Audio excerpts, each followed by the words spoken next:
welcome to Bickering Book Reviews. I'm Sarah. And I'm Becky. And today we're talking about At the End of Everything by Marieke Nijkamp. I got this off of NetGalley. I had it off of NetGalley, but I ended up listening to the audiobook off of Overdrive. Okay. All right. So we are based at the Hope Juvenile Treatment Center in Arkansas, and a pandemic similar to the bubonic plague sweeps the nation, and the inmates at the treatment center are left high and dry by the guards, and so they must figure out how to survive in this world without the guards. And so we see Logan, who is a twin, and she is nonverbal, and so it's difficult for her to kind of speak with anybody outside of her sister because they use sign language, not traditional American sign language, but a sign language that they've come up with together. She is really kind of great at figuring things out through the kitchen, keeping inventory of the kitchen and kind of scavenging in that way.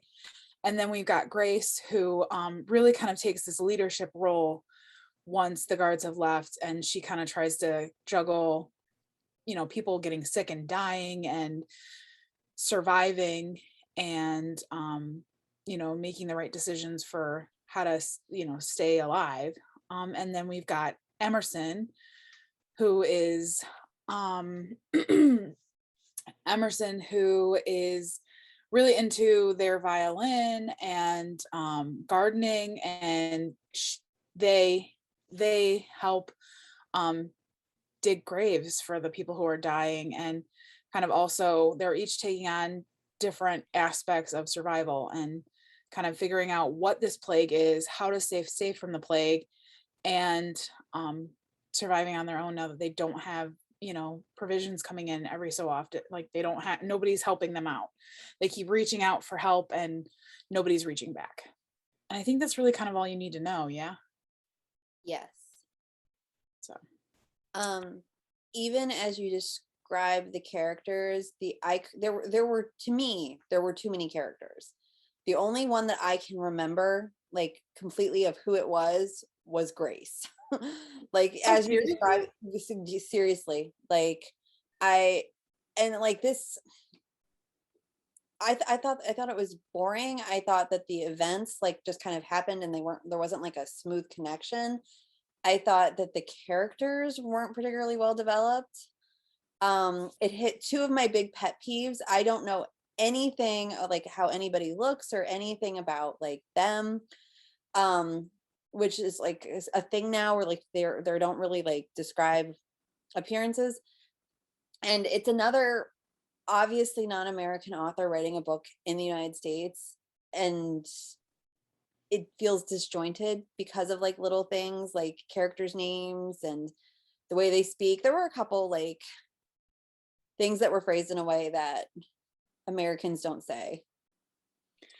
See, and I don't agree with a lot of that. Like, I thought the characters were well developed. I knew who each character was without even having to look. Like, I knew when we were getting it from Logan's perspective, when we were getting it from Emerson's perspective, and when we were getting it from Grace's perspective. Like, they were all very strong in my mind. But also I may be a little bit biased because I enjoy reading pandemic books, even though it is a pandemic and it's eerily like close to home. I enjoy pandemic books just from the get-go. And so I thought it was all interesting, kind of that survival aspect and kind of the thought of like juvenile delinquents, I don't know, juvenile who are in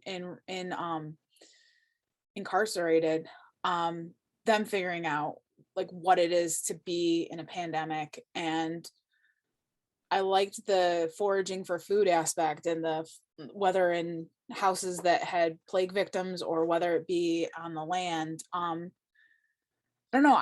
I thought the characters were strong. Didn't you think it was too easy? Their survival was super easy.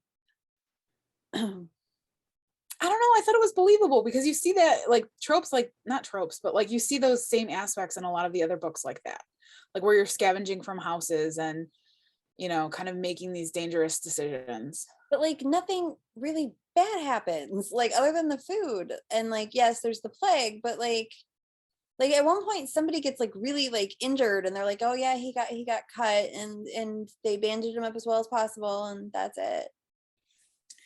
Yeah, but there was that fight where Emerson got hurt too. I don't and know. and that like barely like within like, other than she couldn't shovel anymore, it was like, oh, I it just didn't work for me. Like it didn't work for me on like on so many levels. Like, and honestly, as you were describing it, I was like, other than Grace, I had the characters' names wrong. And this book took me like 10 days. Like I read it, I tried to read the arc, and I was like so happy when Overdrive had the audiobook, because I was like, I am not getting through this. Wow, yeah, no, it went really fast for me. Like, I don't know, like I definitely did enjoy it way more than you did. Yeah. I And don't like know. I actually, mean, the more yeah, I talk about it, the less I liked it. it was an easier kind of pandemic book, but like it still had a lot of the classic things that you see in those kind of books. And I also don't like the thing with the plague, like, and they never explained it, because some people like would be in the room with the people with the plague and they would be fine. And like they kept talking about they were drinking all of this tea and they were drinking all this tea. And I'm like, so is the tea helping them? Like, is there something, because but Yeah. never touched on. So you had people, and like the the plague is pretty contagious, and it is honestly the plague. It's not like something made up. Like it is the plague, Right. which Europe in the Middle Age or the Dark Ages can tell you, pretty virulent. But there are people interacting with plague victims that never, nothing, and they weren't even like masking up or anything. Yeah, they were. Not everybody interacting with the plague victims. Because by and So, large they were wearing masks. like when they were going out and like scavenging in the houses, they were. But I'm pretty sure that when they talked about the stuff in the infirmary, they didn't really. Hmm. So I'm just like, so yeah. To me, like you start picking at the threads, it just unraveled. Okay. Well, it sounds like we're ready to rate it. So our rating scale goes from 5 unicorns down to 2 unicorns. If we don't like it, it doesn't get a horn and is therefore a horse. Where are you? I am at barely a 2.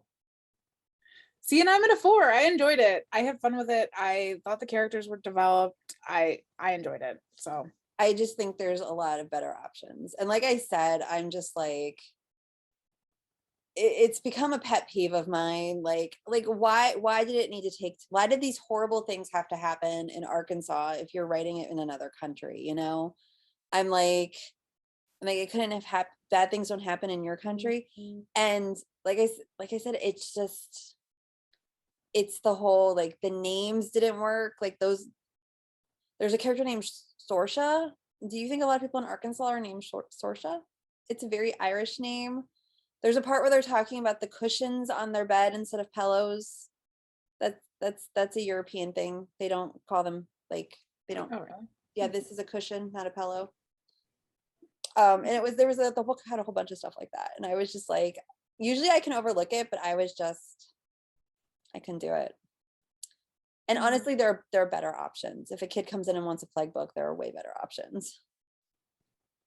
I'm sad. I Yeah. don't know. I enjoyed it. I thought it was one of her better ones. So, and I think I don't particularly love her writing, which is unfortunate, because I helped with an author visit and she is warm and kind, and she was so good with the kids, Well, and and she's really leading the charge for diversity in YA books, which is awesome. Like and she does a lot of great work. she's doing a lot about presenting characters with disability without it being like who they are. And like I said, so I think she's wonderful. I just did not like the book. All right. Well, that's where we're at the end of everything. So we will see you around. Bye. Bye.